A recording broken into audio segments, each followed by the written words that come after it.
In studio with us now, one of our very favorite players, Tommy Togiai. Tommy, how's it going? I'm doing well. How about you guys? Doing well. I think we caught up right before minicamp. Yeah. So I know a lot of things have happened between then and now. But, Tommy, great to see you playing. How does it feel to be out there contributing? You know, it feels awesome. You know, always stepping on that field, it's a blessing, and it's an honor to step on that field with my brothers and go out there and compete. Had a good game against the Jaguars. One of the things I thought you did pretty well, Tommy, just going back and watching the film, was getting off of blocks. Like, you seem to do that really, really well. What's the key for you in doing that? For me, it's just having good pad level and getting extension with my arms and be able to escape the blocks, because without extension, you're not going to get off the blocks. But you also get off the ball pretty well, too. Like, you're pretty quick. I noticed in the preseason games, like, you were jumping – not jumping the snap, but you were getting off your jump off the ball was quicker than anybody else. How's your quickness helped you? I think that's a tremendous thing, you know, trying to key the ball best I can, keep my key, which is like the guards, and, you know, just trying to get off the ball and attack. Yeah. It's a very competitive group, the defensive tackle room, right? So I know it's the defensive line room, but you guys are different from, say, Will and obviously Danielle Hunter. But tell us what it's like on the inside with you guys competing for playing time. You support each other, but you want to be out there as much as possible. How does all that go down? Yeah, you know, we got a tight-knit group as D-tackle-wise. And, you know, like you said, we're supporting each other. And I think that's the biggest thing, you know. And it's like we're competitive with each other. So it's like I see one of those guys make a play, it like makes myself like, oh, I got to go make a play. So I think it's a fun competitiveness within the D-tackle room of just guys trying to make plays. Who's the leader, would you say, or the most outspoken in the meetings? You know, positively, I'm not talking about getting on guys, but just who's kind of holding court there in that D-line room? I think, like, as a whole group, I would say with everybody, I think Will's a big one, and then Danielle also is in there, and then Sheldon Rankins. Wait, Danielle, because Danielle's very quiet and shy, it's seemingly, you know, in public. But what, in the room, his personality comes out? Yeah, in the room, no, he's one of the leaders in our group. So, and then, you know, when he speaks, everyone listens. Okay, I got to ask you this, because this came up with Will, because he was talking about Sheldon Rankins being back, and I said, yeah, you got Mufasa. If I say Mufasa to you, you know who that is? The Lion King. Lion King. All right, okay, you know. Good. So I compared Sheldon Rankins sort of like Mufasa, you know, the father, the wise sage.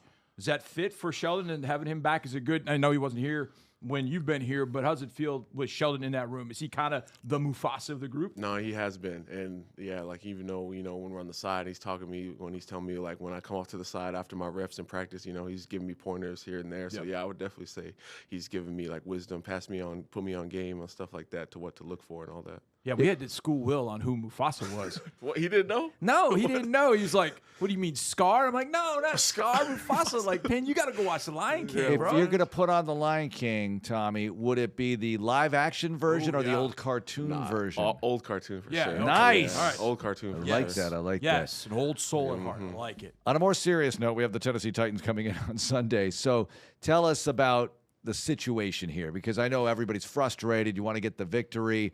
How hard is it to put what's happened behind you, yet learn from it and get ready for the upcoming game? Yeah, just like you said, like, you got to learn from it first. So, you know, we watch the previous games all the time, and, like, you see what was going on, and you move from that. But also, you got to take it 1 week at a time and try to go 1-0 each week, and that's what we're going to try to do this week. So, having played at the university that you did, you're not accustomed to losing. Losing is not something that you've done all that often. When you come to the NFL, you're going to have games in which you lose. And I don't want to say, I don't know, it's the NFL, I learned how to handle it sort of thing. But over the years, Tommy, as you've been in the NFL, knowing, hey, we're not going 11-1 or we're not going 12-0 or whatever it might be, how have you kind of come to grips with, okay, we might lose this game. How do we pick ourselves up and get ready for the next one? I just realized it, too, like, the talent level in the NFL is elite. So, you know, you're playing – no one is a slouch in this league. Right. So you're going anyone could lose to anybody. Anyone could beat anybody. Right. So you got to have that mentality of, like, that you're taking that into each week of I got to go out there and play my best each week, because you can't let your play down or play too low to anyone's level. You got to play at an elite level. You're playing Penn State every week. Exactly, All right. exactly. See? All right, Tommy, give me a little Idaho geography lesson here. You were born in Blackfoot, right? Yes. and went to high school in Pocatello. Very close together, I Yes, would yes, imagine. yes. Okay, so give me the commercial for Blackfoot or Pocatello, the area. How nice is it? Should people move there? What do you think? I would say it's a nice area. I'd say Pocatello is better than Blackfoot, where I went to high school at.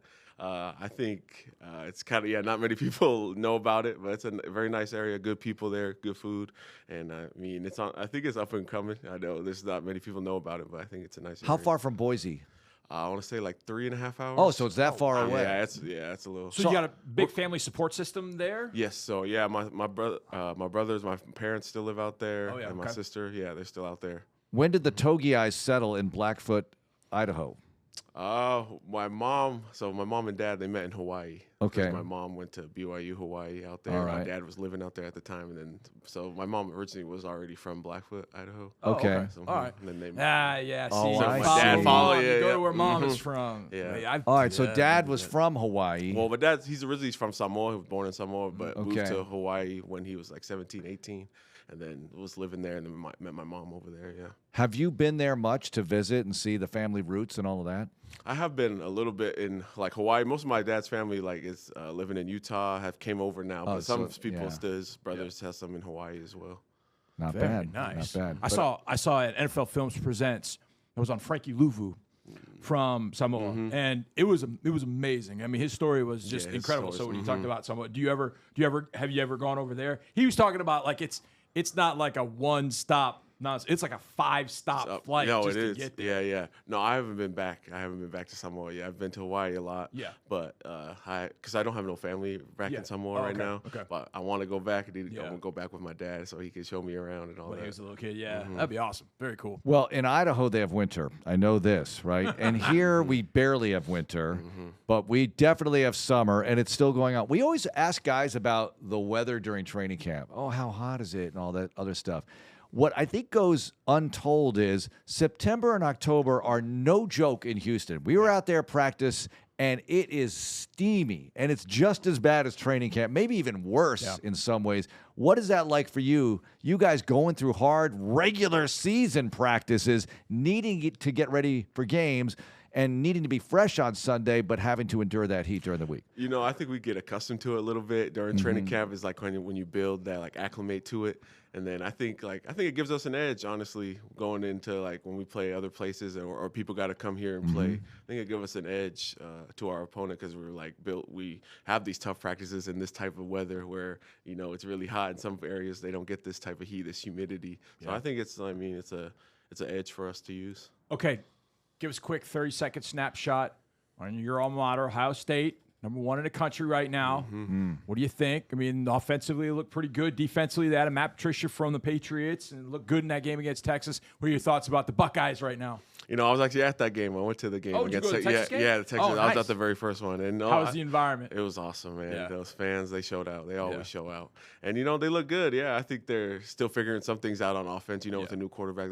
It's always the thing. But I think defense, they look really solid. Yeah. I think Matt Patricia's done a good job. Yeah. Well, the quarterback you're facing this week is currently from the number 2 team in the country, or the current number 2 team in the country, the Miami Hurricanes, right? See, Cam Ward. See where I'm going with this? Oh, yep.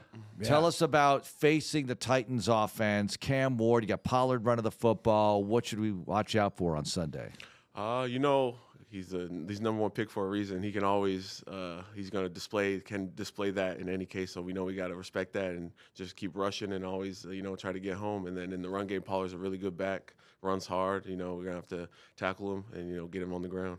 Tommy, when you play some quarterbacks, they're going to be in the pocket. When you rush them, even from the interior, where that guy's going to be. But with Cam, there's no telling where he could be.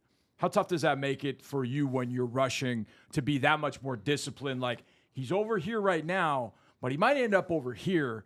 I can't just go into business on my own. You guys actually have to rush as a unit against a guy like that. Yeah, we always talk about 4 = 1 in the D-line room and, like, rushing together. So that's what we'll have to do this game, have to rush smart and keep in our rush lanes and so we can contain him so he doesn't get outside the pocket. And then tackle him. All right, Tommy, thanks a lot for joining us. Good luck this week. Thank you. Appreciate you having me. Thanks.